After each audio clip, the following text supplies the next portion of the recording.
My next one is going to be from the James Bond realm, man. We're talking about the film 1977, The Spy Who Loved Me. And this is actually a Roger Moore James Bond. It might be one of the better ones that he did. But the car I'm talking about is the Lotus Esprit S1. Lotus Esprit S1, you know what I'm saying? And this car stands out because this may have been one of the first times, I don't know the history, so I don't want to say it is the first time, but we saw a car convert from land mode to water mode, yo. Essentially, this thing becomes a mini sub, yo. There's like this. You know what's cool about this sequence in this film? Like, it's also a really good chase scene, man. We might have to bring that up once we get to that. But from The Spy Who Loved Me, they're on his ass, and the cool thing is, like, he's running out of road, yo. He basically drives his car off a pier. His passenger, this lady's like, oh my god, ah. And he's like, nah, we got this, you know, in the Roger Moore cool, slick spy shit kind of way. And they hit the water. He hits some buttons. His display shifts in the car, man.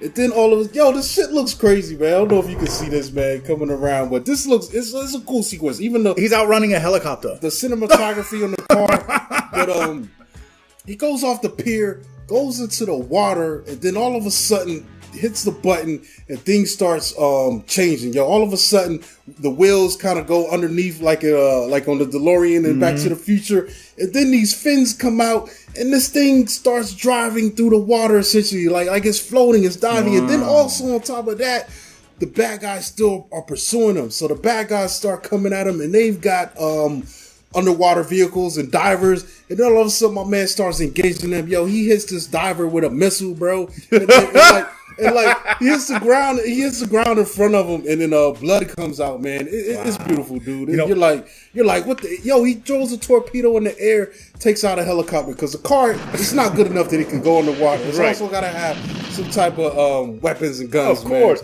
man. I don't know much about the James Bond franchise, but I know these two things: that he always drives a dope vehicle and has a very attractive woman riding shotgun. Yeah, definitely, man. You're getting that, man. But it's cool, man. I think it's a cool moment in the cinema. It just shows how these things can do more than just be on the road. Apparently, also, the transformation is kind of fake. It's not like you had this one car. They actually, I would think that they use. I think they use 8 cars to pull this off. Jeez. So there's a car that could do the wheel thing where the wheels fold underneath. There's a different car where the fins poke out. Right. There's a different car that drives out of the water onto the beach after the chase. To the stunned crowd is like, yo, did we just see a car drive out of the ocean?